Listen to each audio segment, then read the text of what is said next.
إعداد وتقديم طارق حبيبي.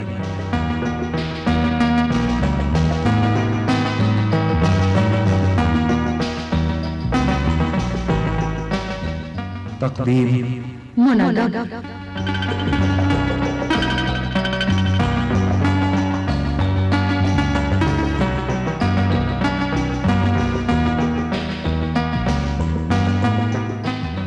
إخراج نبيل عبد العظيم.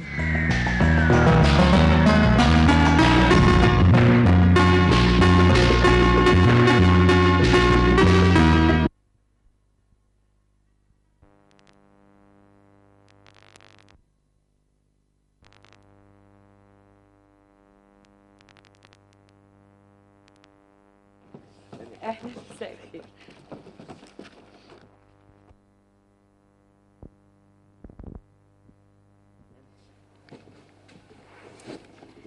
مساء الخير يا مدام تحية، واهلا وسهلا بيكي على الهوا. فنانة سامية جمال، مساء الخير واهلا بيكي معانا على الهوا. اهلا بيك يا فندم. مدام سامية من فضلك ممكن تدينا البيانات اللي موجودة في بطاقتك الشخصية؟ يعني مثلا الاسم الحقيقي. سامية جمال خليل ابراهيم محفوظ، يافطة يعني. أنا ما عنديش بطاقة، عندي باسبور. الاسم؟ تحية محمد كريم، الشهيرة بتاعها كاريوكا. العمر؟ العمر ده بيني وبين ربنا. من مواليد سنة 24، يعني 50 سنة، وبلاش الكام شهر دول مفيش داعي نقولهم بقى. والعمر الفني؟ العمر الفني من سنة 40. الفني حوالي 30.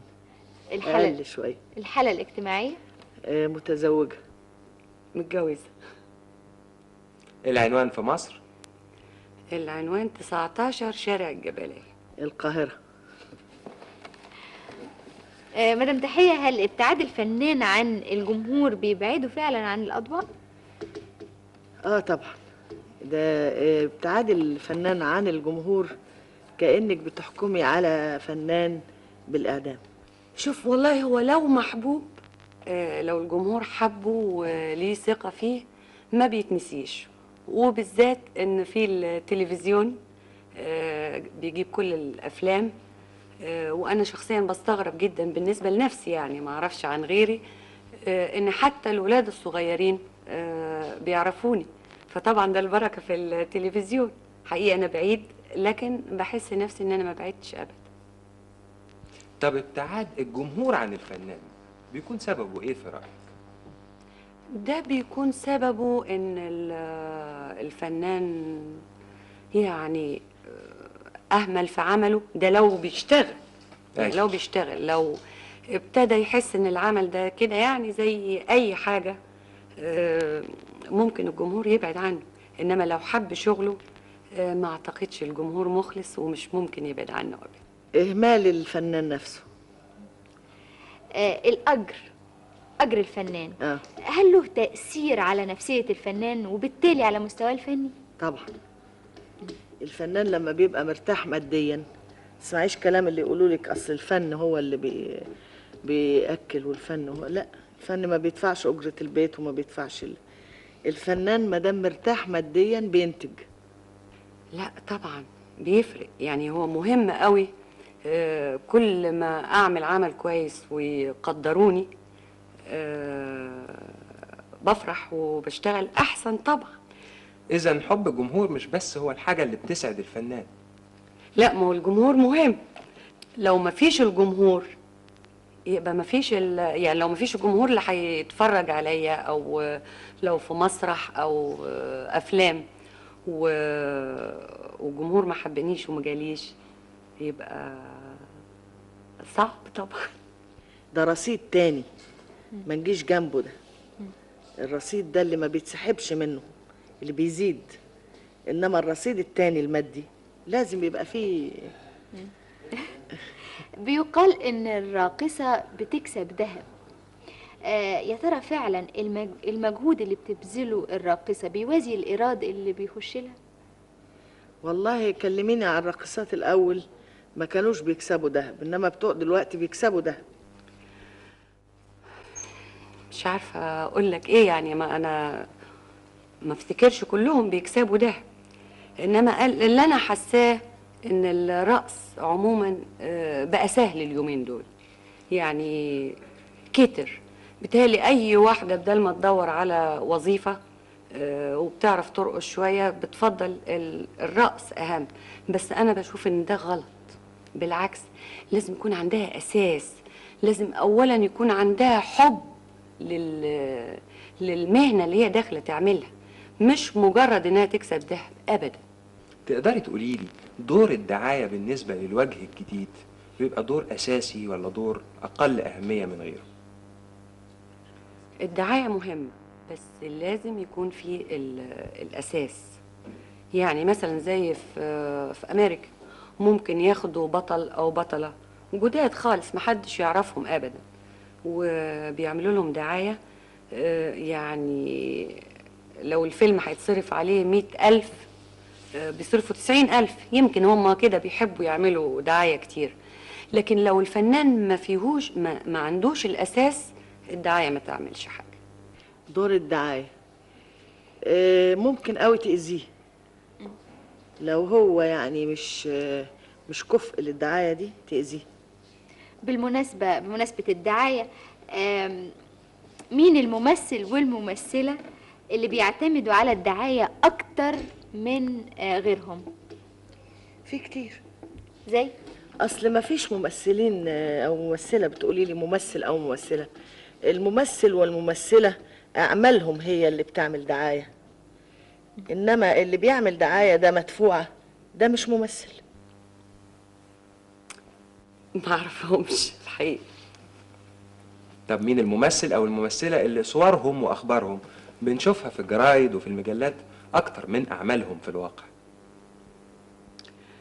يعني شوف، أنا لازم أقول حاجة. في ناس غاوية تعمل دعاية، ده مزاج، يعني عندهم فلوس زي مين يا مدام سلمى؟ لا بالأسامي ما أعرفهمش، ما أعرفش. إنما في ناس الجمهور عايز يشوف صورهم، ف يعني ده بيبقى الصحافة هي اللي بتعمل كده. يعني ما اعرفش اشتري يا اختي الموعد، ولا اشتري الشبكه، ولا اشتري وانت تشوفيهم.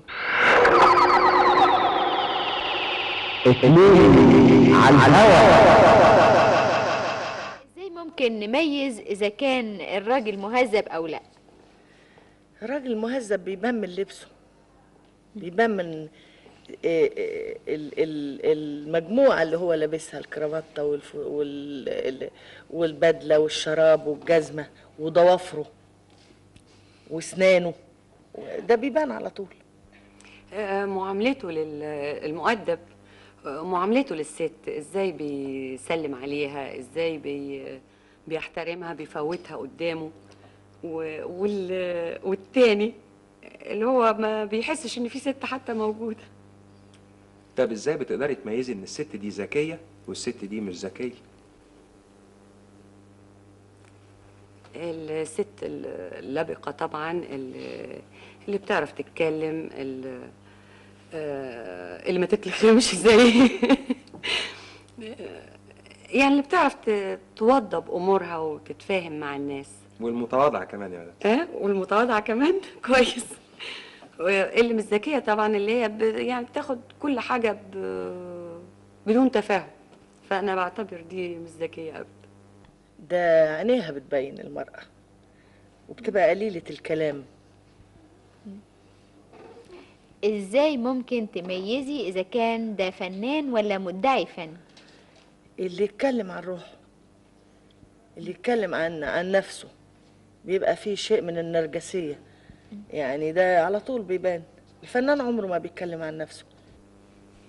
الفنان اللي هو بيحب شغله وبيحترمه ويعني بيقدسه كمان. مدعي فن اللي هو فاكر ان اول ما يخش يقول اي حاجة خلاص يبقى فنان. لا بالعكس، ده يبقى مدعي فن. حياة أي واحد فيها الصعب وفيها السهل، أسهل حاجة بالنسبة لك إيه وليه؟ اسهل حاجة بالنسبة لي بصراحة النوم. ليه؟ يعني انام بسرعة جدا لاني مش مديونة لحد، الحمد لله. في ايه يعني؟ في حياتك أسهل حاجة بالنسبة لك؟ اسهل حاجة ان انا اقعد في بيتي. ليه؟ كده الواحد بيبقى قاعد كافي خيره وشره زي ما بيقولوا. في مثل بيقول الباب المقفول يحوش الشر المستعجل. أصعب شيء بالنسبة لك؟ أصعب شيء بالنسبة لي ألعن ولا أصعب؟ يعني هي لا، أصعب. أصعب شيء إنك تصدمي في صديق أو صديقة، ودول مكترهم من الأيام دي، الواحد بيتصدم كتير قوي. أصعب شيء الحقيقة لو يعني بعد الشر أعزي في حد غالي عليا، دي بتتعبني قوي. ايه الحاجه يا مدام ساميه اللي ما عملتهاش في حياتك لحد النهارده وندمانه فعلا عليها؟ ان انا ما خلفتش، ما جبتش ولاد. بس الحقيقه دلوقتي حاليا مش ندمانه بعد الجيل الجديد اللي يعني صعب، وبنصحهم مش كده الحياه، يعني ياخدوا كده شويه احترام للناس اللي اكبر منهم. الحقيقة أنا عملت عمرة بس ما حجتش، فإن شاء الله يعني ده الحاجة الوحيدة اللي أنا ندمة إن أنا ما عملتهاش لغاية دلوقتي، وهعملها بإذن الله.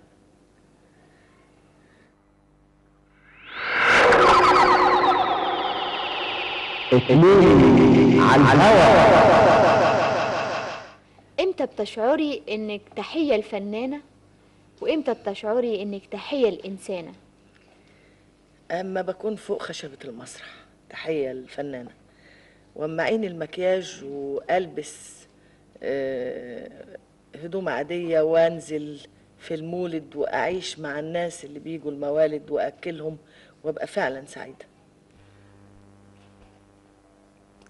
الفنانة سامية جمال دلوقتي زي ما أنا قاعدة كده، والإنسانة لما بكون في البيت وبشوف جوزي عايز إيه وبمشي الحياة بتاعتي يعني.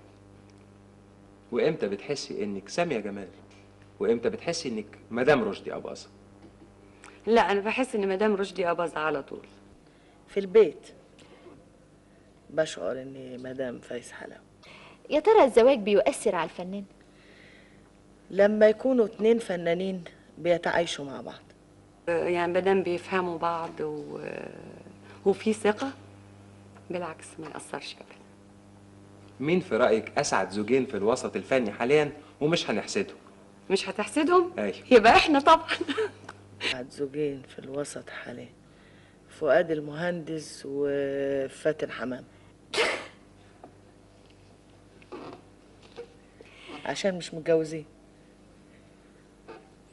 إيه هي نهاية الحب في تصورك؟ الزواج. الخيانة أعتقد، وعدم الثقة. لسانك حصانك ان صنت صانك. يا ترى بتتبعي هذا المثل او بتؤمني بيه؟ ده طبعا 100%، دي حاجة مهمة جدا. هو على العموم واضح من اجاباتك على الاسئله اللي فيها شويه احراج. متشكرة. لا أبدا، أنا طبعي كده يعني. شوفي انا ناس كتير فاهمه ان انا بقى يعني لساني طويل، انا مش لساني طويل، انا صريحه. انا ما يعني اللعوج اقول له انت اعوج في عينه زي ما بيقولوا. طب إيه المثل اللي بتؤمني بصحته؟ المثل اللي بأمن بصحته يا ستي، عيال عمنول عملوا علينا السنه دي غفر. عيش وخلي غيرك يعيش. والمثل اللي ما بتعتقديش في صحته ابدا؟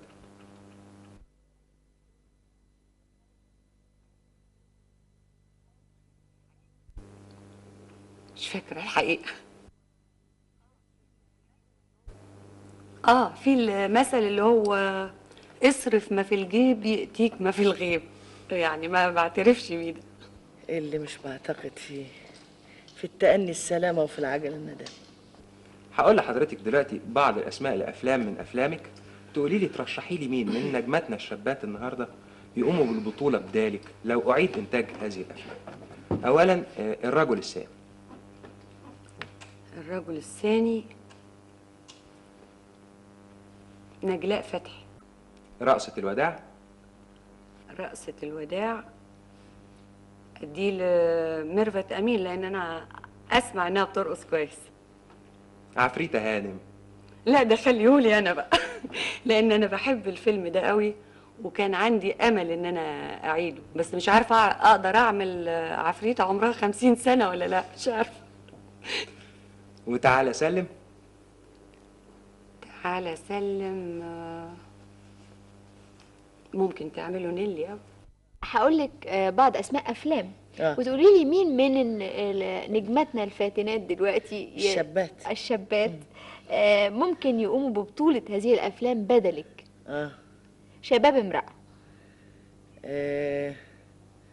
ماجدة الصباحي. ام العروسة. ام العروسة.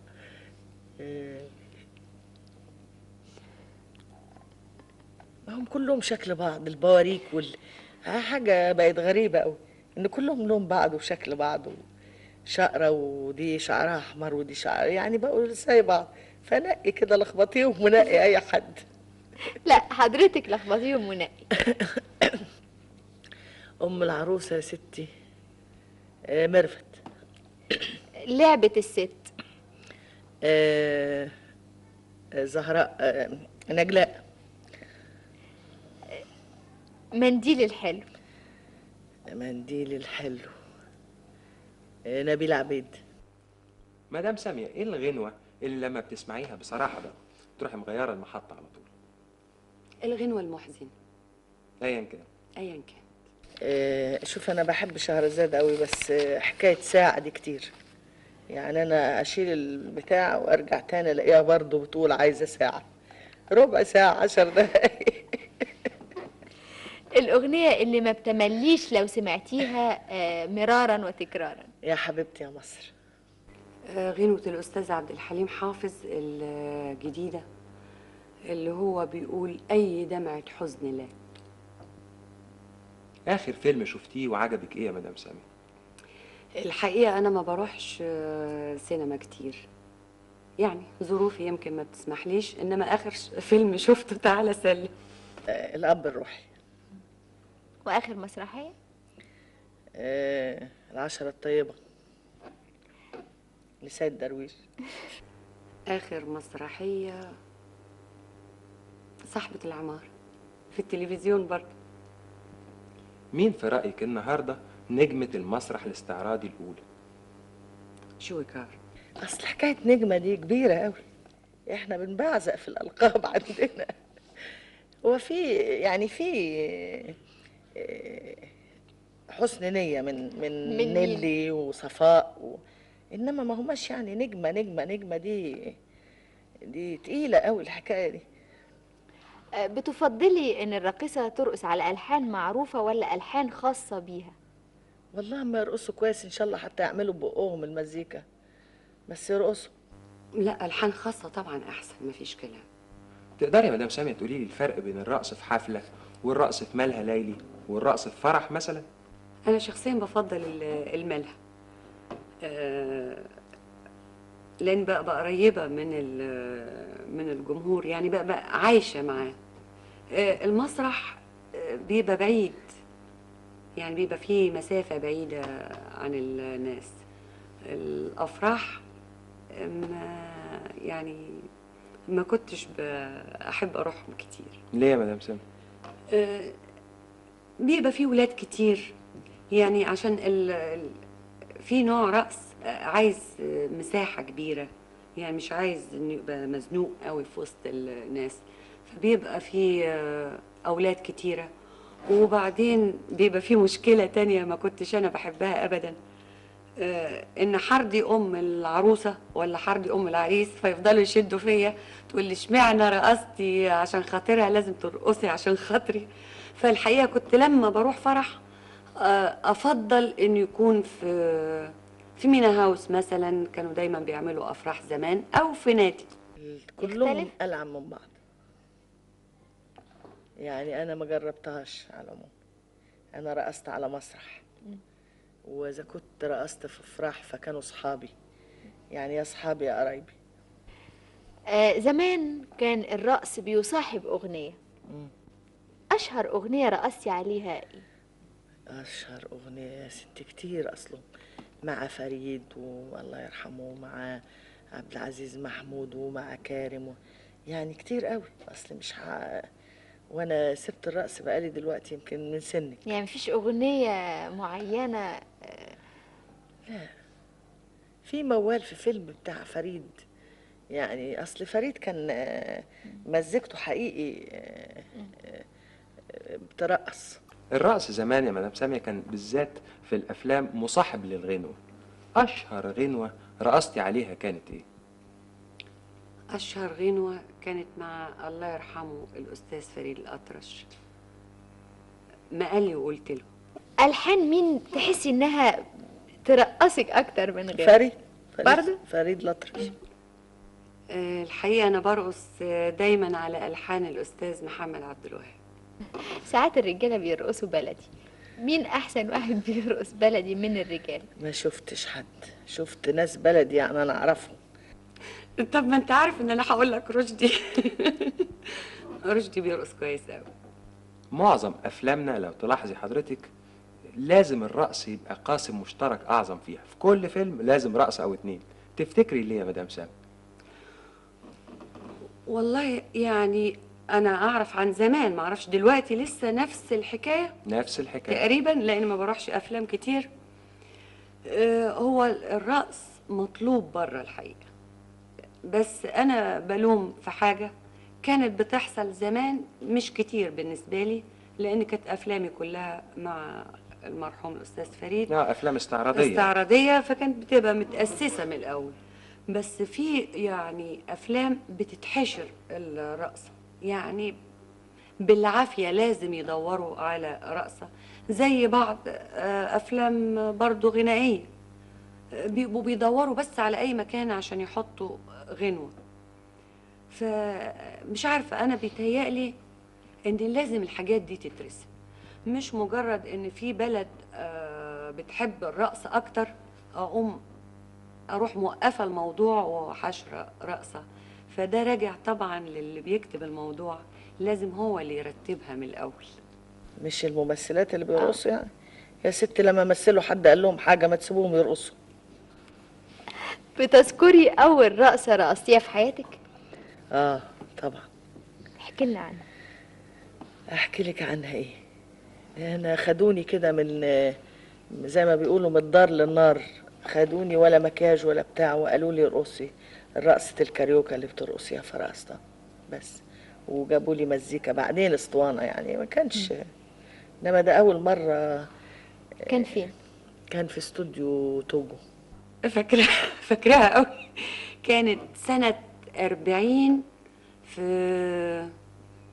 في كازينو بديعة، و يعني أول ما طلعت كده فحاولوا بالعافية قالوا نخلي نجرب نشوف، فطلعت في فتح الستارة. وطبعا يوميها الجمهور كان هيضربني لولا جريت ودخلت على جوه، فمش ممكن انساها ابدا. أجمل رقصة أخرجت ليكي مخصوص؟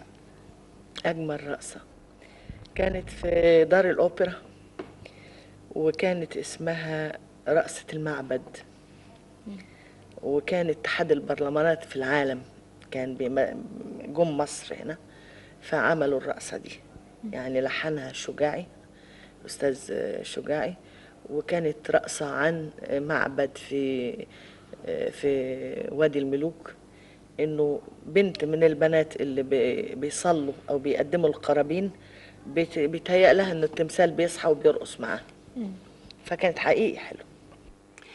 الحقيقة في كتير، إنما هو في رقصة أنا عملتها للتلفزيون، أفتكر ليه ده هي الرقصة الوحيدة اللي موجودة عندكم هنا في افتتاح استوديو 5، هي الرقصة الوحيدة اللي موجودة.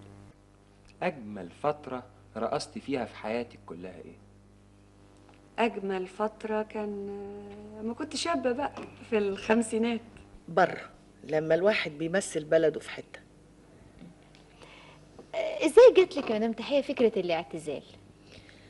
الفنان لازم يبقى عنده مخ يعني، ويعرف انه في سن للراقصة لازم تعتزل، وقبل ما تبتدي تعجز، وقبل ما تبتدي الناس تشوه الصورة اللي في عينين الناس دي لازم تبقى عاقلة وتنسحب.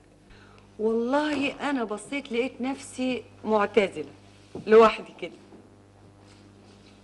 ف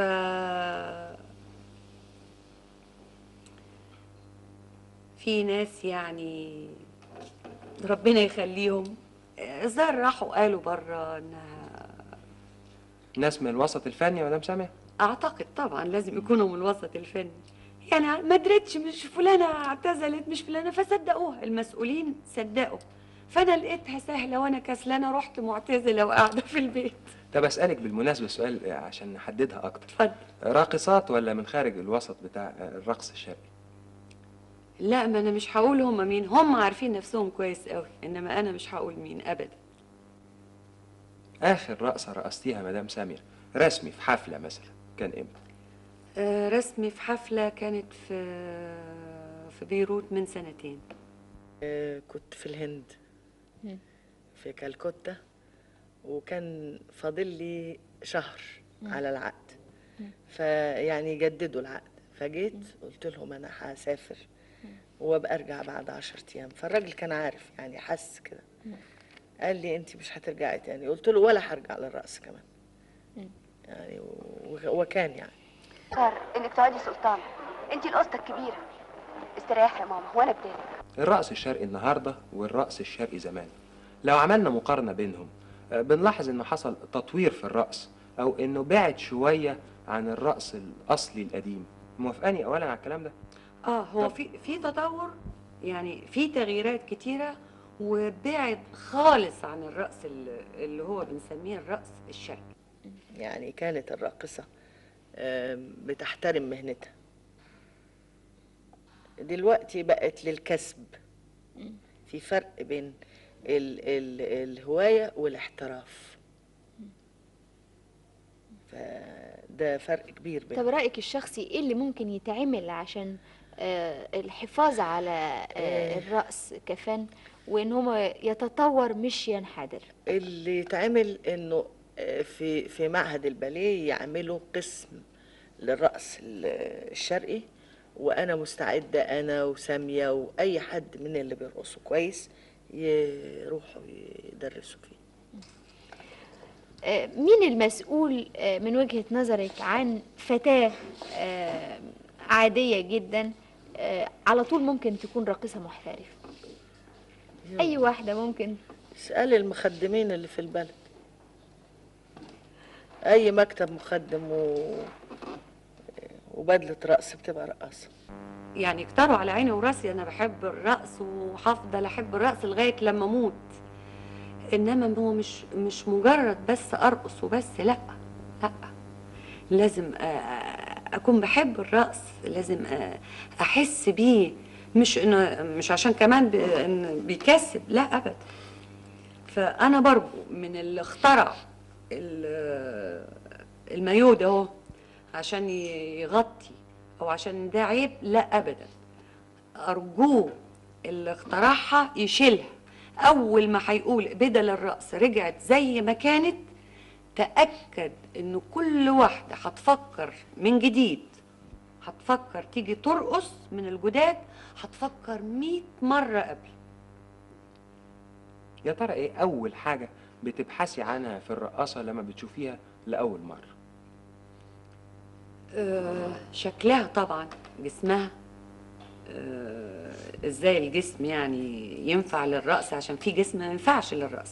هي تقدر ترقص صحيح، لكن مش في محل يعني عام، تقدر ترقص لنفسها في البيت. انا مش بقول مثلا اللي تكون سمينه شويه ما ترقص، لا بالعكس، الرقص حلو يعني بيدي سعاده للانسان ورياضه في نفس الوقت. بس لازم تكون جسمها مظبوط جدا، شكلها لطيف، دمها خفيف، واهم حاجه انها تكون بتحب الرقص نفسه للرقص مش للمادة. ركابها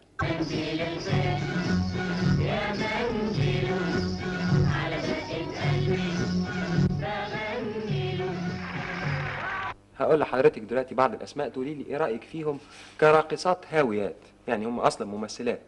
سعاد حسني.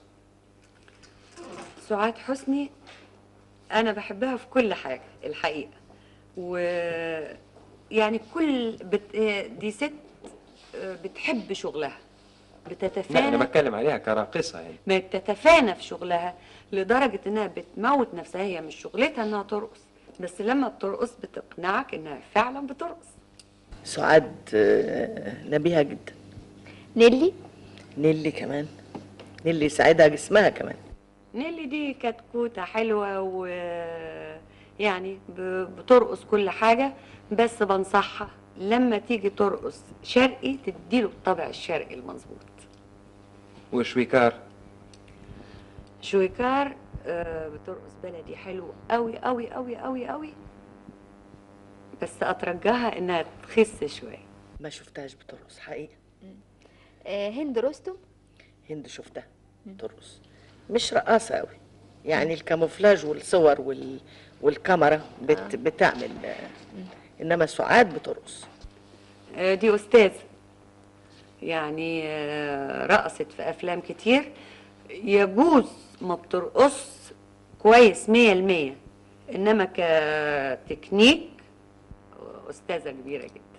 ورأيك وبصراحة حضرتك قلتي انك صريحة في الراقصات المحترفات. مفيش تجديد فيهم، كلهم زي بعض. ابتدي بنجوى. نجوى اقول لها خليكي في الكفاح اللي انت بتعمليه، استمري في التجديد، في اللبس الحلو، في اختيار لبسها، بس ما تنساش مع اللي هي بتعمله حبة شرقي زيادة. حبة شرقي أقصد من بتوع زمان أول ما ابتدت بفكرها بيهم. سهير هايلة، وبالذات يعني أنا أعرف ناس كتير جدا بيحبوها، وخصوصا في الأفراح. وبطلب منها دلوقتي بقى إذا سمحت تجرب تعمل مزيكا جديدة ليها، هتبقى أحسن من كده 100 مرة لو إن هي كويسة. فاضل لي ناهد صبري. ناهد صبري.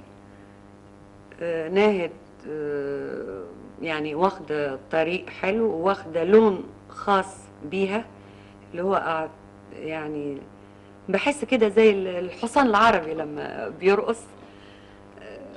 هطلب منها برضو حاجتين لاحظت عليها، شفتها من مدة، لاحظت عليها سمنت شوية، يعني أرجو إنها تخس حبة. وبطلب منها بلاش تكسير الصحون، لأن ما الرقص فيه فن ودلع ودلال. أنا بحس الصحون دي فيها عنف، فيعني أرجوها بلاش. سامية جمال وتحية كاريوكا، ايه اللي كان بيفرق بينهم فنيا من وجهة نظر حضرتك؟ تحية دي أولا بالنسبة لي بقى أنا حبيبتي وست الكل، وهتفضل طول عمرها ست الكل. اللي كان بيفرق بينا طبعا هي فنانة عظيمة، بس هي كان ممكن يدوها ربع متر ترقص ساعة ساعتين، ويعني يبقى الإنسان بيتفرج مفيش ملل. وسامية جمال؟ سامية جمال لو حطيتني في ربع متر اطق اموت. انا لازم اجري. مزاج كده عندي ان انا اجري. سامية من الراقصات الكويسين جدا. سامية كان ممكن تقعد لغاية دلوقتي ترقص، بس هي ما عرفش اعتزلت ليه. الحسنة رقم 1 في سامية جمال كممثلة وكراقصة. كراقصة عظيم، كممثلة مش عمرها سامية ما كانت ممثلة. والسيئة رقم 1 فيها كراقصة. إنها اعتزلت بدري. الحسنة أولا ممثلة ممتازة جدا، وبالدليل إنها خدت جوائز كتير جدا، وبالذات أذكره كان شباب امرأة. والسيئة؟ السيئة في إيه؟ كممثلة وكراقصة. لا هي ما عندهاش سيئات ابدا، هي ست طيبه لا احنا بنتكلم عن الناحيه الفنيه يا مدام سامي. فنيه ودانيه شويه. 10. احسن رقصة من وجهة نظرك بتذكريها لسامية جمال؟ كل رقصة سامية حلوة. احسن رقصه فاكراها التحيه كاريوكا ايه يا مدام سامية؟ هي في فيلم قديم وكنت بحب الرقصة دي قوي حقيقي، ما شفتهاش في التلفزيون قريب. كان الله يرحمه الأستاذ فريد، كانت هي بطولة في الفيلم، مش فاكرة اسم الفيلم، شهر العسل أو ما أقدرش. كان بيغني لها بيقول لها يا بنت بلدي، وهي فعلا بنت بلدي. 9. لو قدمنا لك تذكرة مفتوحة هدية، تذكرة سفر، تحبي تسافري فين؟ يعني اللي فاضل لي ابقى لفيت العالم، اليابان واستراليا. أنا الحقيقة نفسي أروح البرازيل من زمان، أمنية عندي، مش عشان أجيب بن لا معرفش، يعني بحس كده في جو شرقي هناك، فكان نفسي أروح أشوف. طب ولو ادينا حضرتك تذكره تانية تاخدي مين معاكي؟ أخد جوزي طبعا. اختار فايز حلاوة عشان اقعد انكفه. لو عينوكي فجأة مسؤولة عن الحي اللي بتسكني فيه، اصلح أول المطبات قرار. اولا اللي في الشوارع، وبعدين افتح معسكرات في الصيف للشبان اللي بيقعدوا بالطبلة والرق دول، معسكرات عمل عشان اهدهم واحلق لهم الشعور اياها المسترسلة دي. أعمل كتير قوي قوي، يعني في كل حاجة. عندك كارت بلانش زي ما بيقولوا. في الزمالك كلها ولا بس الحتة اللي أنا فيها؟ لا، الحي اللي انت ساكنه فيه. الحي اللي أنا ساكنة فيه اللي هو يعني شارع الجبلية. أول حاجة أمنع المراكب اللي بتيجي على عاملين مرسى قدام العمارة، مش عشان قدام عمارتي لا، عاملين مرسى للناس اللي بيبنوا، ربنا يساعدهم ويبنوا، وعقبال ما انا ابني كمان، بس لازم احاسب على الناس، يعني طوب ودبش وتراب، وبينسوا بينسوا ان هنا في المكان ده في اطفال، في ناس عيانين، لان ده بيعمل تراب وعفار. وبعدين في حاجة مهمة جدا امنعهم عشانها، انا شفتها بعيني وكان قلبي بيتقطع. دي ايه دي يا مدام سامية؟ سباق عوم عالمي، والمراكب واقفة بتنزل دبش وطوب، والناس بيعوموا بالكذا ساعة، فبقيت خايفة عليهم، وبقيت يعني لو اقدر انزل اشد المراكب دي او اديها مطرحها الاساسي اللي هو حتة فاضية ما فيهاش سكان، بعيد مش قريب. طب لو كنت المسؤولة الأولى عن السينما المصرية، أول قرار تتخذيه ايه؟ السينما طبعا اللي هو الاستوديوهات. الاستوديوهات ارخص الايجار بتاعهم شويه، عشان احكم على كل اللي بيعملوا افلام يعملوا تلتين الفيلم على الاقل جوه الاستوديو، لان اغلبيه الافلام النهارده بقت خارج الاستوديو وكلها بتتعمل دوبلاج، واعتقد ان حتى الفنانين الجداد او القدام اللي بيشتغلوا بيتعبوا، لانه بيعمل الفيلم مرتين. هد كل المكاتب اللي فيها اير كونديشن، ما خليش ولا مسؤول قاعد ورا مكتب، انزله البلاتوهات والمعامل وكله، خليش واحد ورا مكتب ابدا. ولو كنت مسؤولة عن المسرح؟ كنت اعمل مسرح، امنع ازازة اللب والتدخين، ومش معناه انهم والسندوتشات، لان ده فنان بيطلع بيموت نفسه، وبعدين ده مش بيتصور بكاميرا يقدر يقول ستوب تعبت، او ستوب الدخان دخل في عينيا، او ستوب الازازه مضايقاني. يقدر الجمهور يقزقز لب ويشرب سجاير ويتعشى كمان وياكل سندوتشات، بس في الرستوران اللي بره مش جوه المسرح، زي ما في العالم كله. مش معقول تقدري تستعمليها 3 مرات باسلوبك عن حاجه في الوسط الفني شايفاها مش معقوله؟ مش معقول ان كل واحد يلاقي كلام غنوة حلو ولحن حلو يبقى كل الباقيين يعملوا نفس الكلام وتقريبا نفس اللحن. مش معقول ان واحد مثل دور لطيف بكى الناس او ضحك الناس، انه يعني زميله يحاول ان يعمل نفس الدور. والتالتة؟ التالتة هو في حاجات كتير الحقيقة. مش معقول ان احنا ما عندناش نقابة والمزينين عندهم نقابة. مش معقول انه لغاية دلوقتي ما فيش ملحن جه يقف بدال سيد درويش. مش معقول يا ستي، مش معقول ايه تاني. لازم تساعديني في الحكاية. مش معقول دي نقابة ما عندناش فعلا، ومش معقول المطبات اللي في الشوارع ابتدت بقت عاملة زي الحفريات. يعني تهيألي انه البلد كلها بقى فيها آثار. 8. هل الفنان ايا كان نوع فنه مفروض يكون عنده التزام معين؟ الفنان لازم يبقى ملتزم. الفنان ملتزم، اذا كان كوميدي ملتزم انه يضحك الناس، اذا كان بيمثل درام ملتزم انه يبكيهم.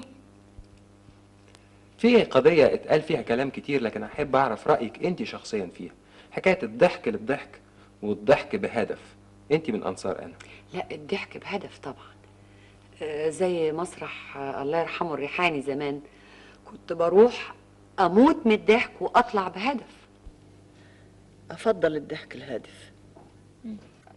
كل واحد فينا بيعيش بمعنى معين.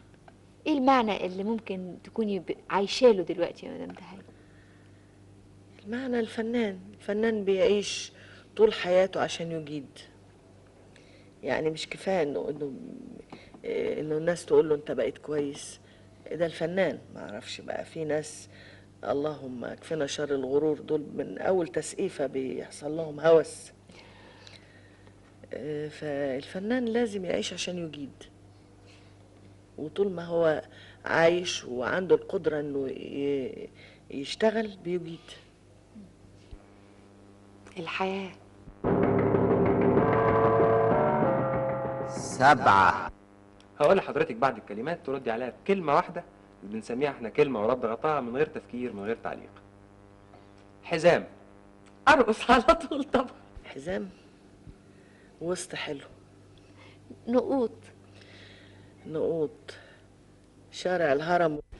ما أحبوش. صاجات. أسمعها. رقص. كلوب. قطاع الطيار. يدوله نفس. زغروطة. فرح. عكسها دموع. شمع عيدان. شفيقة القطية. ينور. 6. لاحظنا مدام سامية بعد ما النجم بينجح في مجال معين بياخدوه للسينما على طول عشان يمثل، حتى لو كان ما بيعرفش يمثل. تعللي هذه الظاهرة بإيه؟ يعني ممكن تكون مطربة ممتازة، راقصة ممتازة، وبعدين تدخل الميدان السينمائي للتمثيل. ده بيرجع للمنتج. بيقول ألحق الشخص ده أو الإنسانة دي قبل ما أجرها يعلى، فبيعملها عقد. هو مش وحش أبدا، لأن إحنا لازم يبقى عندنا وجوه جديدة، ولازم يبقى في ناس جداد باستمرار، لأن اللي موجودين بيكبروا واللي بعديهم هيكبروا برضه، فدايما لازم يكون في. بس المنتج اللي بياخدهم إذا كان إذاعة أو سينما أو تلفزيون لازم قبل يعلمهم ويوجههم عشان يطلعوا مظبوطين 100%. أي نجم يعني، سواء كان نجم ولا بيقولوا عليه نجم. طب ما قلت لك قبل كده، هم اما غنوا حد قال لهم حاجة؟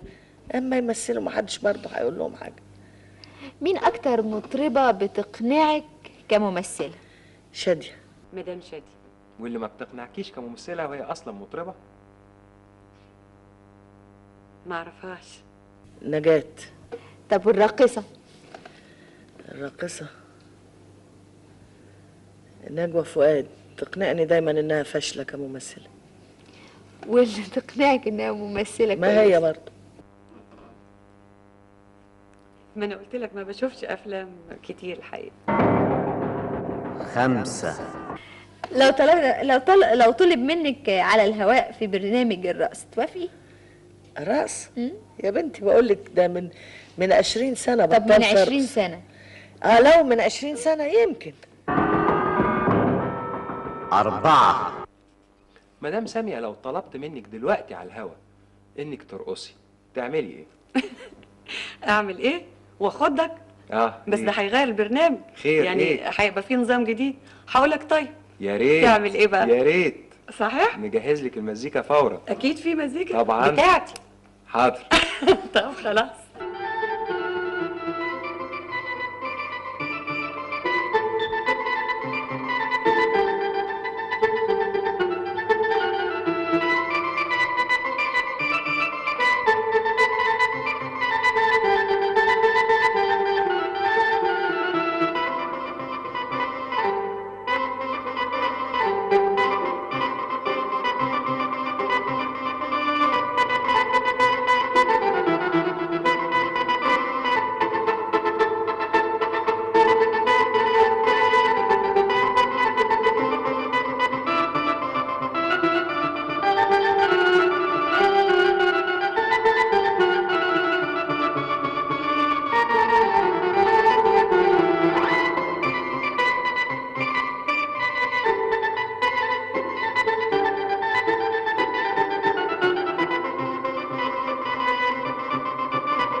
هنسمع دلوقتي صوت من الفضاء، في جمل موجهة لحضرتك، وهتقولي لنا تعليقك أو رأيك فيه. حاضر. ليه مش ممكن تاخدي بطولة سينمائية غير بطولاتك المسرحية في مسرح تحية، وتعملي أدوار نقاوة لغير فايز حلاوة زي شباب امرأة وام العروسة كمان، بيهم تقولي شوفوا قدرتي وتثبتي انك كاريوكا، ولا ده كان زمان؟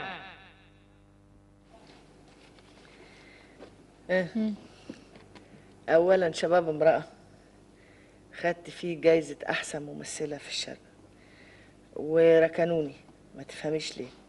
نفس الحكاية ام العروسة، ده مش ذنبي، ذنب المخرجين. على العموم الفنان في مصر اما بيكبر بيبقى زي العبيد، العبد كل ما يعجز ثمنه يرخص.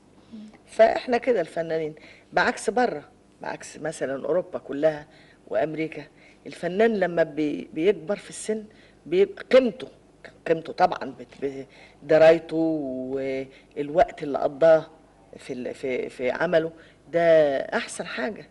انما هنا بالعكس حرام، كل ما يكبروا بيرخصوا. ومش ذنبي انا اذا كان المخرجين والمؤلفين في مصر ما بيعملوليش ادوار. مش هروح اقول لهم تعالوا القطاع العام بالذات، تعالى والله يا فلان ولا فلان ولا فلان تعالوا اعملوا لي روايات. فانا عندي مسرحي اهو، غنيني يا سيدي عن سؤال اللئيم. 3. مدام سامية، هنسمع دلوقتي صوت من الفضاء. الصوت ده له رأي أو تعليق أو نقد معين، نسمعه سوا وبعدين نعرف رأيك أنت شخصيا عليه من فضلك. اسمع.